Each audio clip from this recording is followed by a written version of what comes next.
Number 5. What do you think? Well, it turns out this one I already mentioned to you. This is education. Education, there were 15 students that talked about education. They looked at gap year, they looked at education reform, they looked at cost, and they looked at learning a new language in terms of the influence on your mind and education. So what is a gap year? A gap year is a year or two that students take between completing high school and going into college. So some of them believe, and I think I had most students, I don't think I had any this semester that were against gap year. So this time they were all focused on the positive aspects of taking a gap year.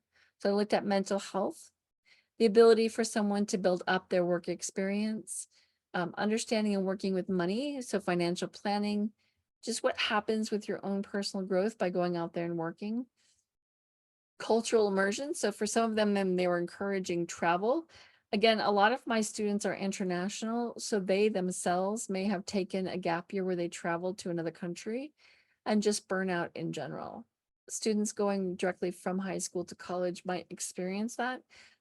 I personally was excited to go to college, so I didn't have that aspect of burnout, but I can see if students have been pushing really hard that they might have that experience.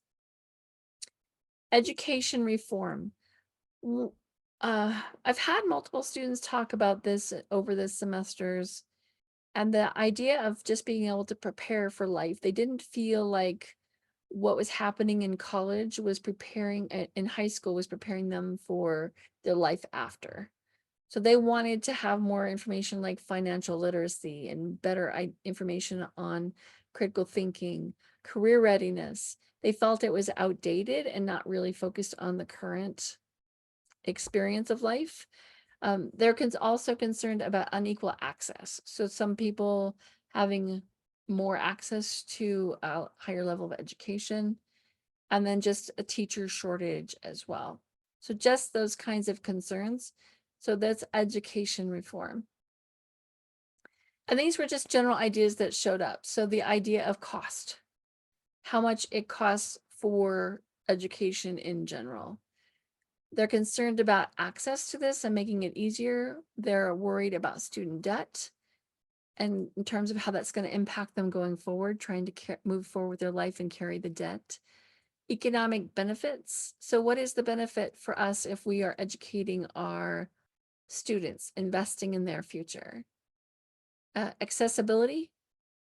So just making sure everyone has access to it. Again, the schools I'm working for, they're not like high expensive schools. They are literally intended for students that are coming out and to provide education at a lower price point. Just the demand of school social equity. I consider education to be a great equalizer in terms of helping people create a different life for themselves.